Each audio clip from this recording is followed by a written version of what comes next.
Kepolisian menetapkan 17 orang sebagai tersangka dalam kasus bentrokan antar karyawan di kawasan PT Gunbuster Nickel Industri atau GNI di Morowali Utara, Sulawesi Tengah.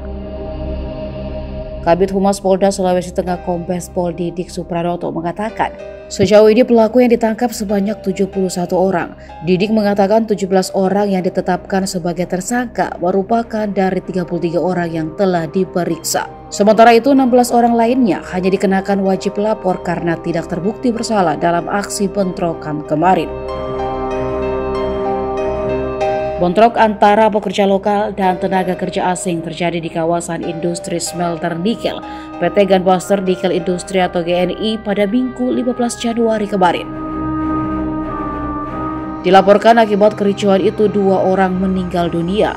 Informasi yang dihimpun Tribun, kronologi bentrok karyawan diawali aksi mogok kerja dan masuk ke pabrik. Para karyawan yang mogok kerja mengajak buruh lainnya untuk mengikuti aksi tersebut. Saat di dalam pabrik, buruh asing yang tidak ingin mengikuti mogok kerja dikabarkan malah menyerang sejumlah karyawan lokal. Aksi pekerja asing itu mendapat perlawanan hingga terjadi bentrok. Bentrok kedua kubu itu pun merembet hingga terjadinya pengerusakan dan pembakaran fasilitas kantor hingga armada milik PT GNI. Sebelum terjadinya kerusuhan, sempat dilakukan pertemuan antara karyawan yang tergabung dalam Serikat Pekerja Nasional dan pihak perusahaan pada Jumat 13 Januari. Pada pertemuan tersebut, karyawan yang tergabung dalam SPN memberikan 8 tuntutan kepada pihak perusahaan. Namun menurut keterangan Kabid Humas Polda Sulteng, saat itu belum ada kesepakatan.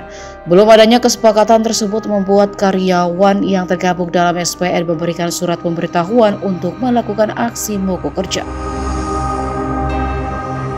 Menanggapi hal tersebut, pihak perusahaan mengeluarkan surat jawaban dari 8 tuntutan karyawan. Dari beberapa tuntutan tersebut, PT GNI tak menerima seluruh tuntutan mereka.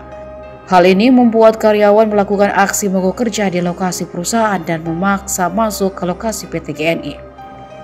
Hingga bentrokan tak terhindarkan setelah karyawan diadang karyawan lain diduga tenaga asing di dalam areal smelter nikel tersebut.